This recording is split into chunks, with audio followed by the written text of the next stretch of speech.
বাংলাদেশে সনাতন বিদ্বেষ, জাতীয় পতাকার অবমাননাকে ঘিরে যখন ভারত সহ বিশ্বের বিবেকবান মানুষ প্রতিবাদে সরব, তখন তৃণমূল নেতাদের কাছে এটি যেন এক তুচ্ছ ঘটনা।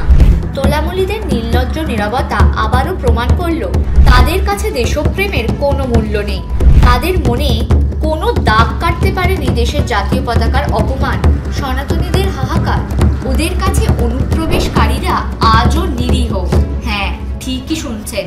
সম্প্রতি কবির সুমনের সোশ্যাল মিডিয়া পোস্টে তৃণমূলের আসল চেহারা প্রকাশ্যে।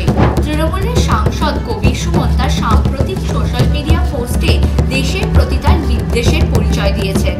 তৃণমূল সাংসদ, যিনি বরাবরই বিতর্কিত, সোশ্যাল মিডিয়া পোস্টে যা লিখেছেন তাতে তিনি যে দেশের শত্রু তা সহজেই বোঝা যায়।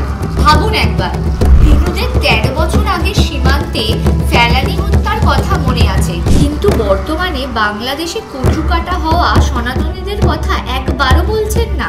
সন্ন্যাসী চিন্ময়ানন্দ সহ গ্রেপ্তার সনাতনী ধর্মগুরুরা, সেই বিষয়ে কোনো উচ্চবাচ্য নেই।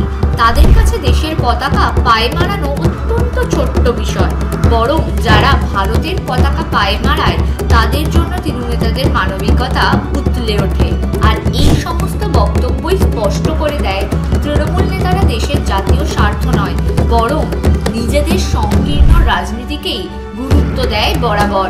অবশ্য এতে অচম্বিত হওয়ার কিছু নেই, কারণ এরা সবাই তো কালীঘাটের শিক্ষায় শিক্ষিত, যেখানে নিজের রাজ্যেই সনাতনী বিদ্বেষীদের পাশে দাঁড়ান মমতা।